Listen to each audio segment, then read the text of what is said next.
Assalamualaikum warahmatullahi wabarakatuh. Perkenalkan, nama saya Muhammad Amar Sumadana, NIM 23 garis miring 514479 garis miring SV garis miring 22362.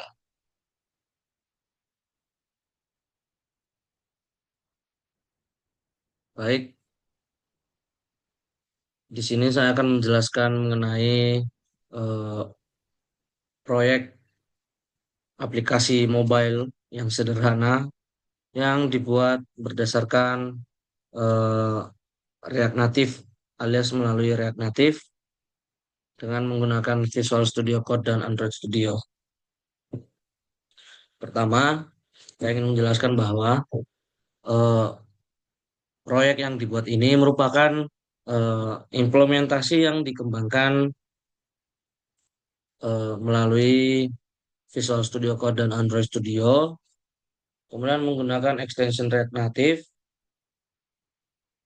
menggunakan framework React Native, dan juga aplikasi ini dikembangkan dengan multi platform. Jadi dalam satu kali pengembangan itu aplikasi ini sudah bisa dijalankan melalui eh, dua dua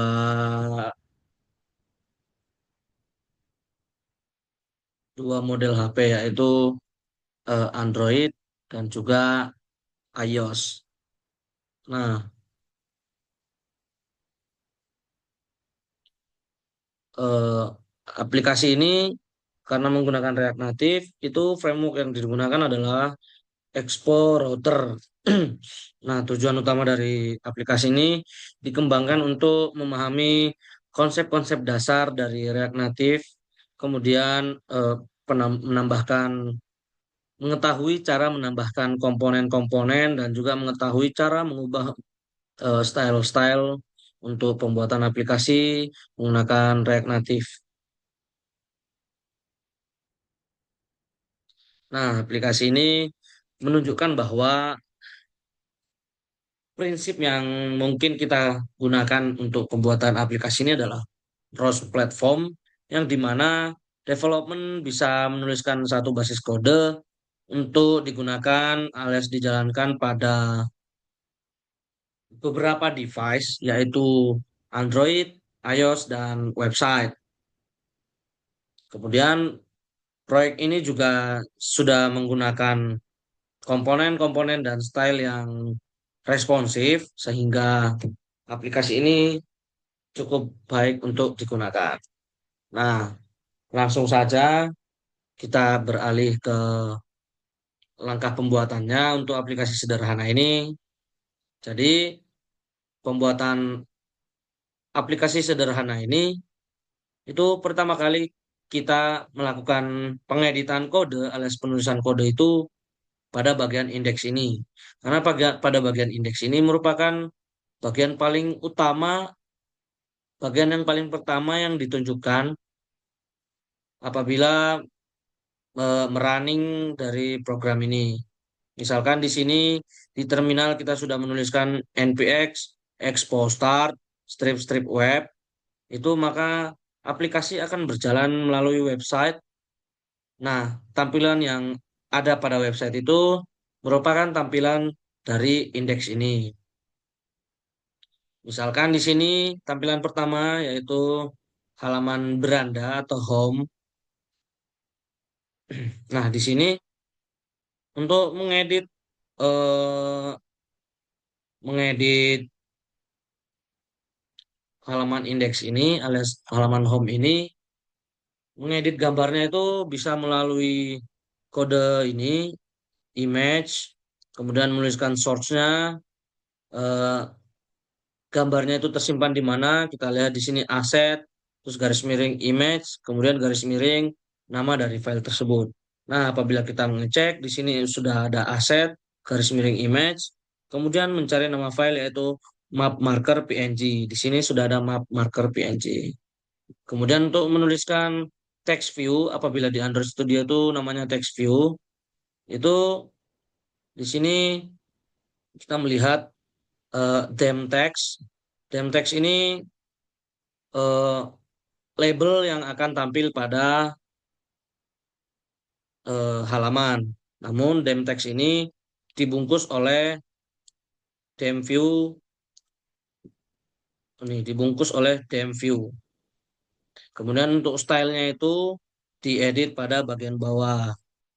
Di sini untuk dem text-nya, untuk mengatur stylenya itu kita melihat di sini ada style.title. Style itu adalah variabel yang dituliskan pada const style. Kemudian title ini nama dari variabel untuk dem text ini. Kita lihat di bawah itu sebenarnya bisa kita sesuaikan namanya di sini diganti dan di atas juga diganti untuk untuk menambahkan warna pada teks itu menuliskan color di sini bisa menggunakan RGB, bisa menggunakan eh, kode warna, misal pagar FFFFF untuk putih, kemudian bisa membuat style dari fontnya dan bisa membuat ukurannya. Oke, ini untuk halaman paling pertama, untuk halaman home. Seperti itu, ini sama semua, ini tinggal di copy paste aja. Kemudian lanjut untuk halaman selanjutnya yaitu halaman explore. Di sini eh, belum banyak perubahan yang dilakukan, namun kemarin sempat diedit juga pada bagian ini. Di sini menambahkan komponen eh, Fab, FAB. Nah, di sini komponen FAB alias floating action button itu gunanya ketika diklik dia akan menampilkan beberapa button action seperti misalkan tanda plus di sini. Nanti ketika diklik itu bakal banyak button yang bisa muncul. Oke, kemudian untuk selanjutnya itu layout TSX. Di sini untuk layout TSX ini gunanya itu untuk mengatur tampilan halamannya itu berjumlah berapa. Misalkan untuk kedua ini explore dan index.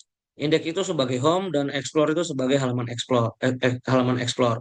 Nah, di sini halaman home itu bisa kita sesuaikan tab screen-nya, misal mengganti icon simbolnya menjadi host field dan lain-lain sebagainya. Sama seperti halaman explore. Namun di sini itu nama yang digunakan adalah nama yang dideklarasikan pada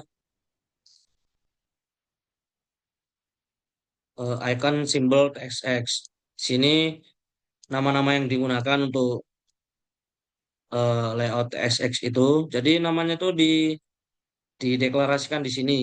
Nah, importnya itu extensionnya itu yang digunakan di sini font awesome. Jadi harus mengimpor dulu, kemudian bisa menggunakan eh, icon-icon yang berasal dari yang telah diimpor. Oke, kita lanjutkan ke hasil. Jadi hasilnya itu berupa tampilan aplikasi yang dijalankan melalui website. Di sini ini adalah logonya yang gambar paling pertama itu kita tunjukkan pada aset. Kemudian ini eh, theme text yang kita bungkus menggunakan style warna biru untuk penulisan fontnya. Kemudian ada variabel-variabel lainnya yang dituliskan juga. Kemudian melanjutkan pada halaman selanjutnya yaitu halaman explore. Tadi saya sempat menyinggung mengenai floating action button. Di sini ini tanda plus ini merupakan tombol floating action button.